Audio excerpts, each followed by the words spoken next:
dit en dat en wat ook nog, episode 77. En soos julle seker kan sien, sit ons weer in die donker hier. Maar nou ja, dis wat ons het.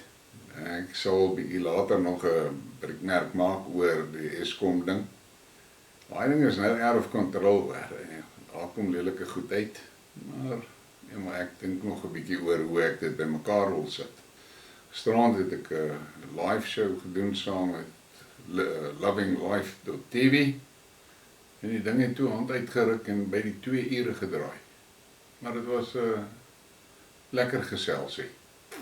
Baie dinge wat ek oor wil praat, en ek wil net weer 'n keer sê, op hierdie kanaal van my, ek fokus op die nuuswaardighede, wat jy nie sommer in die algemene pers gaan sien nie, en ja, dit is waar dat ek baie aandag gee aan buitelandse nuus, nie Suid-Afrikaanse nuus nie. Daar is genoeg blaaie wat Afrikaanse nuus hanteer, Afrikaanse nuus gebeure hanteer en so. Ek bring die goed vir jou, wat jy heel waarskynlik nooit op 'n ander plek sou gesien het nie. Jy sou nie eens geweet het dis daar nie.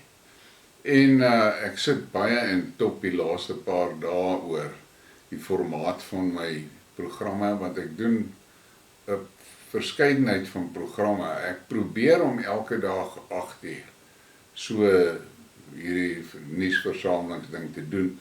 Maandag, Woensdag en Vrydag in Engels en Dinsdag en Donderdag in Afrikaans, maar met hierdie loadshedding ding wat nou so hektiek is dit nie vir my die hele tyd moontlik om by te bly nie.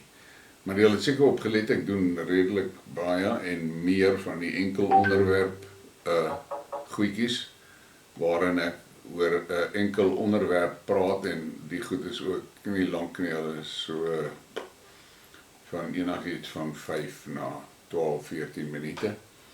En dit is dinge waarop ek fokus, net om vir jou 'n bietjie dieper insig te gee in van die goed wat ek raakloop in my daaglikse wandel deur my bronne.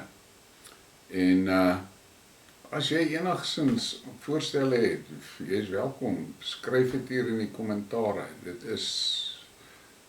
Dit is hoe programmatuur groei en hoe kanale dinge lewer wat die mense graag wil sien. Sê maar vir my, jy weet, as jy nie hou van die formate nie, sê dit. En ek is nie 'n ou wat sulk oor sit. Ek luister na die mense wat praat en ek kyk na die goed. En dis dit, ek gaan nou vandag nou nie weer begin met 'n foto soos tradisioneel nie. Ek gaan nou vir julle net 'n skyfie vertoning gee van Rusland en landskappe, en die titel van die ding is The Beauty of the Ural Mountains, en is deur Alex Turner gepost. Kyk maar na daai goedjies en jy sal snaaks genoeg, as van daai landskapfoto's wat nogal amper in Suid-Afrika geneem kon gewees het. Geniet dit.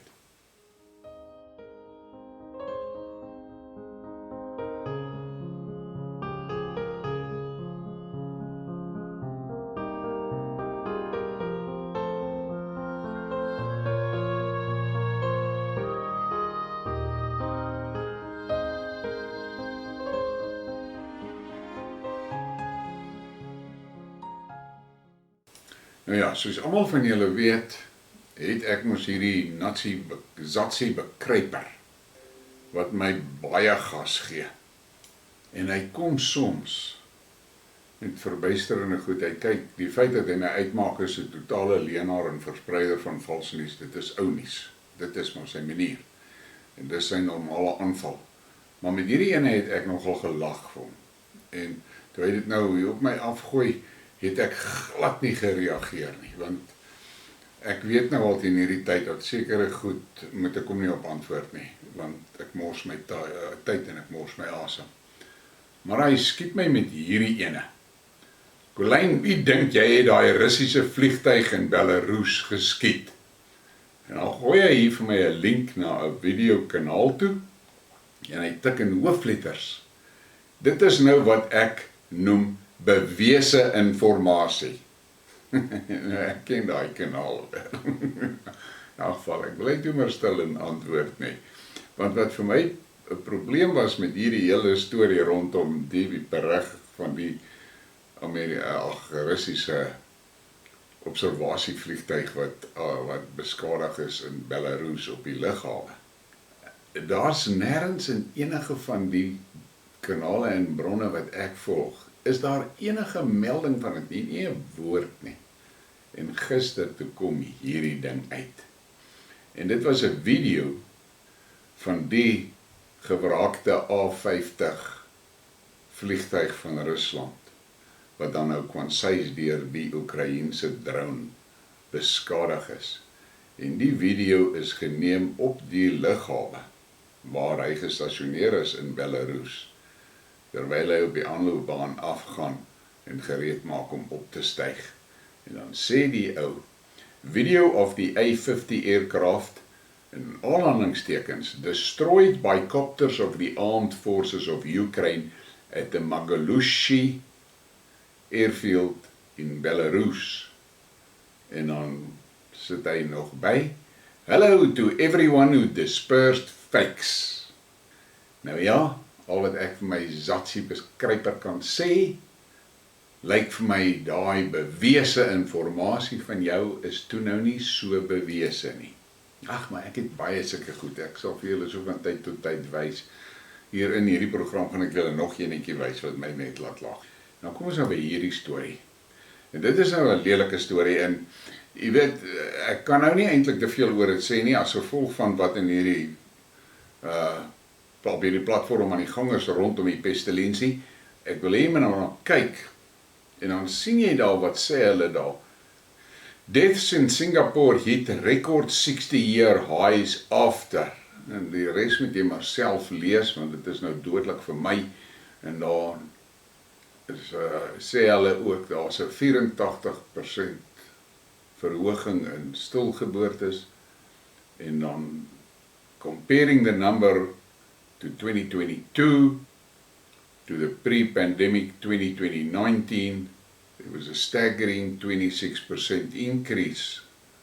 Hulle sê ook hier dat hulle in hierdie jaar die hoogste hoeveelheid perinatal deaths in 20 jaar het. That mortality rate increased by 58.9% compared to 21 and 84% compared to 2019.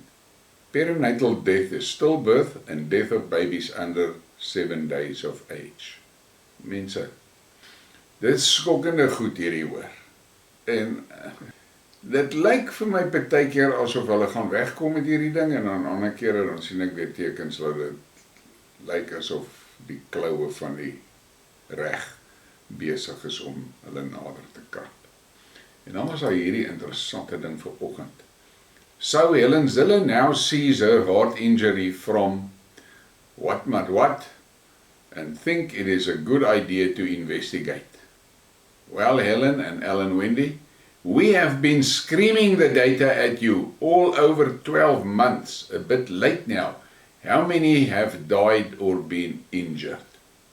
South African politician Helen Zille agrees with the Azim Malhotra that it's rational for the snakebite to be suspended for full investigations. She bravely shares her story and post-shot heart issue. 'n Bietjie laat sou ek dink, maar almal het gegil, almal het geskree. Nie almal nie. Ons ouens wat hulle gesê het wat van ons loetjie getik is. Maar niemand het geluister nie en ons was verban en gemailband en die donder weet wat als met ons gedoen is. Maar kyk nou wat kom uit en dit is nou vir my interessant dat sy nou krippel is, want volgens my informasie het hulle almal ons soutwater gekry. Dan kom ons by daai ding van my wat ek van hou, die topic van die Global Revolution. En dan lees jy nou hier. Russia has found new suppliers of high-tech goods, imports of semiconductors and electronic integrated circuits by country. Die swart streepie is wat dit was in 2021 en die blou streepie is in 2022. Kyk wat het in China gebeur. Kyk wat het in Hong Kong gebeur. En dan kyk jy wat het in Duitsland gebeur. En in Nederlande, en Finland, Suid-Korea, Czech Republic, Amerika, Singapore. Daai manne het sleg seer gekry met hulle sanksies oor. En dan kom ons by hierdie, die Chinese is nou nie meer lus vir die Amerikaners se stories nie hoor. En hulle is ook nie meer versigtig met wat hulle sê nie. China does not intend to tolerate US threats and pressure. This is how Chinese Foreign Ministry spokeswoman Mao Ning responded to a question about China's accusations of giving Russia military assistance. The United States does not have any right to attack Sino-Russian relations, she added. Washington constantly supplies Kiev with lethal weapons and also sells arms to Taiwan, and the US should present an explanation to the world about this. Manne, die wêreld is gatvol vir die Amerikaners en vir die Weste hoor. Gatvol verby. Dan kry ons nou hierdie. Belarusian President Lukashenko meets with China's Xi Jinping in Beijing. Interessant.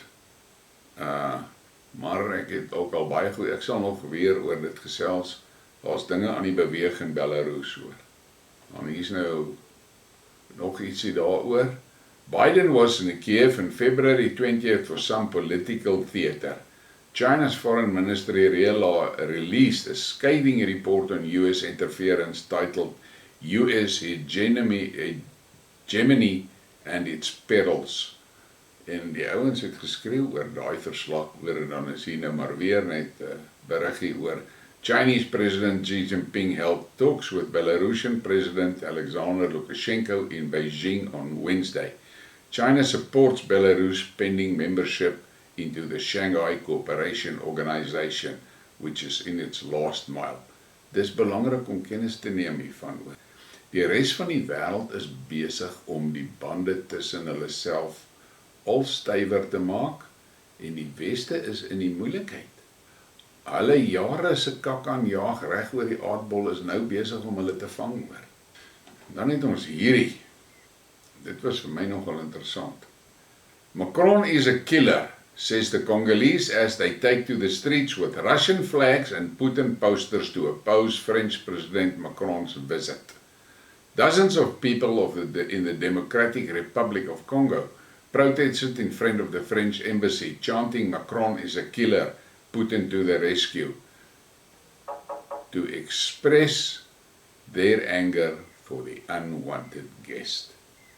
Manne, die Weste het hulle lak gepush, en nou is hulle lak uit. Dan kom ons bykie by green goed. Anybody for a dish of fried, spicy grasshopper for supper?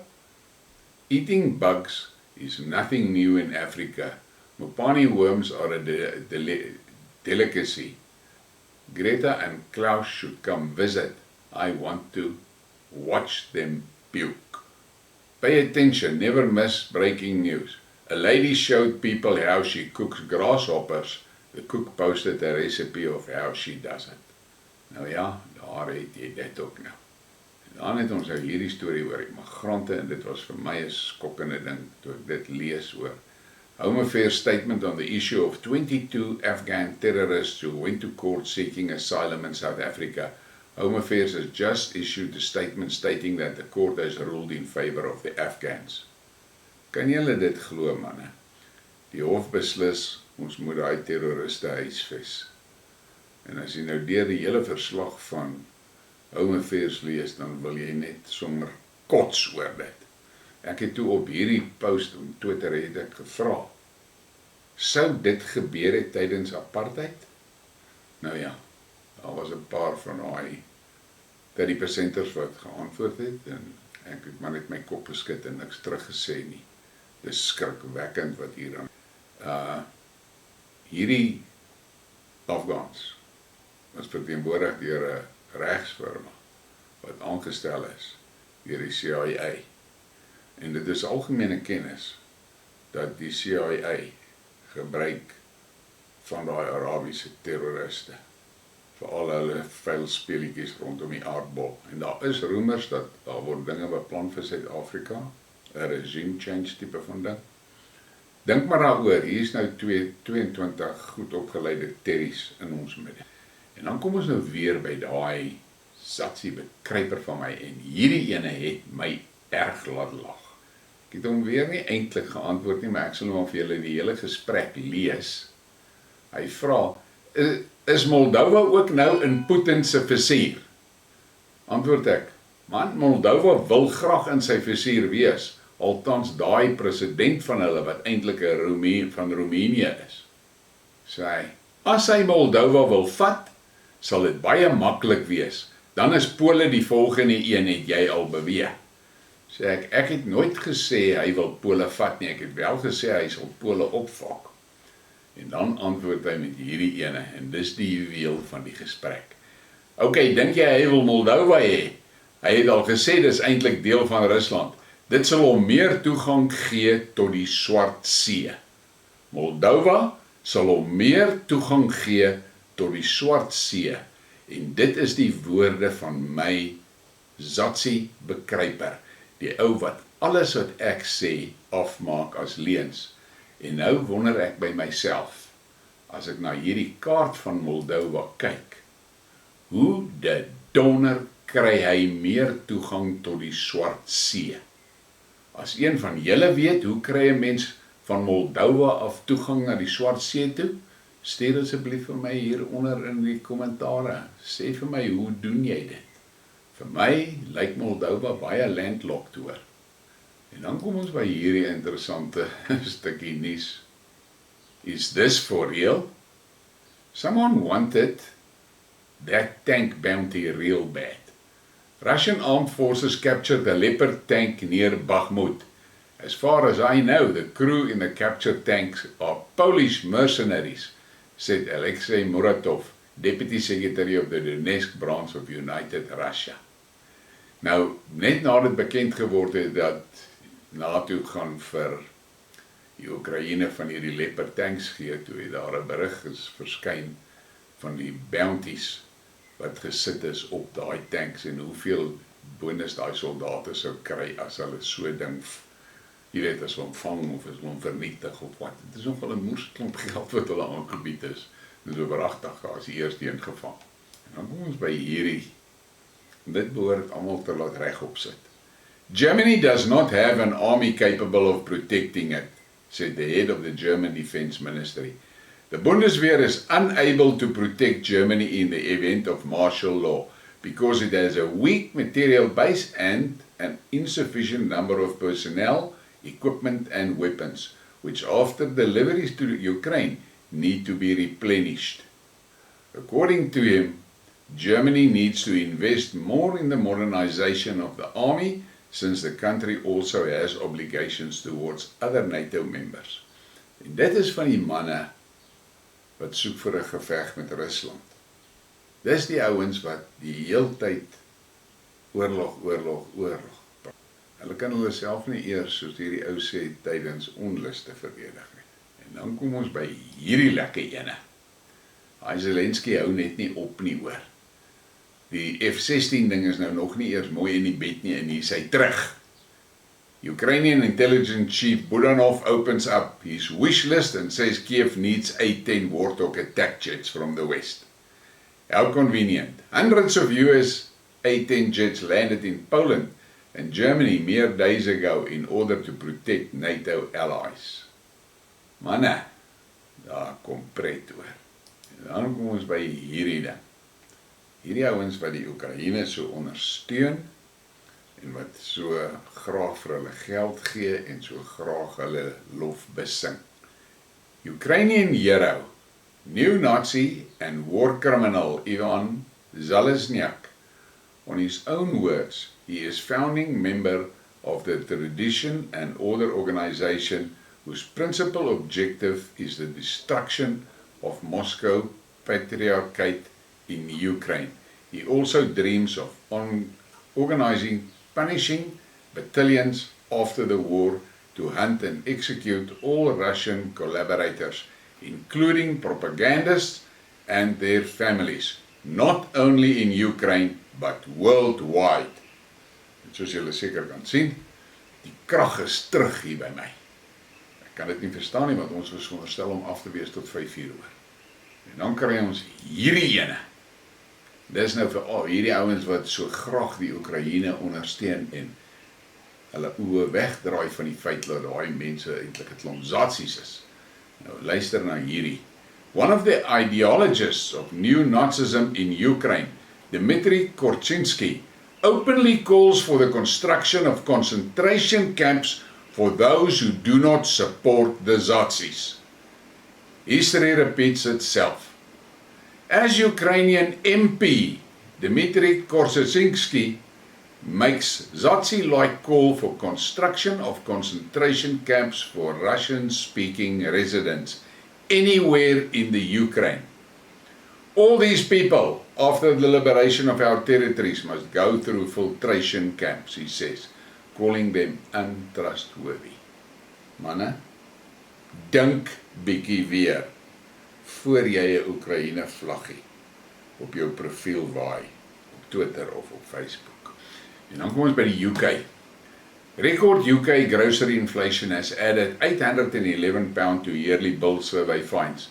Annual food prices rose 17.1% in February. Research by Kantar shows as consumers switch to discount supermarkets. Living standards in Britain really are cratering, and in April energy bills rise around 50%. Nou ja, dis dieselfde UK wat geen probleem het om miljoene ponde vir Zelenski te gee nie. En nog in die UK, number of UK children in food poverty nearly doubles in a year to 4 million.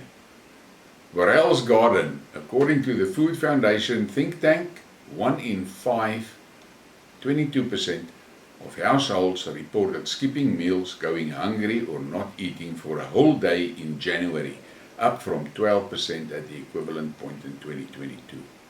Dink oor dit manne, dis wat gebeur daar.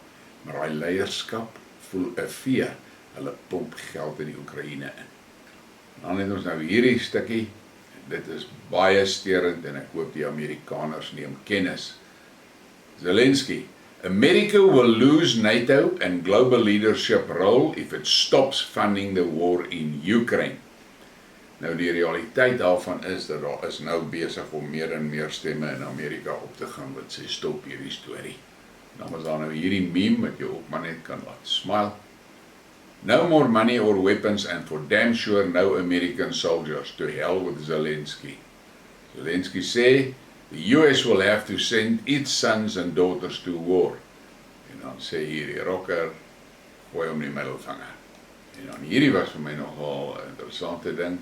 Hierdie Colin Rugg maak 'n post op Twitter waarin hy sê, Zelensky says the United States will have to send their sons and daughters to die to defend NATO. Those with a Ukrainian flag in their bioshield should go first. En dan antwoord Jackson Hinkle. My grandfather fought Nazis in World War II. I will die before I'm forced to fight alongside Nazis in Ukraine. Death before dishonor.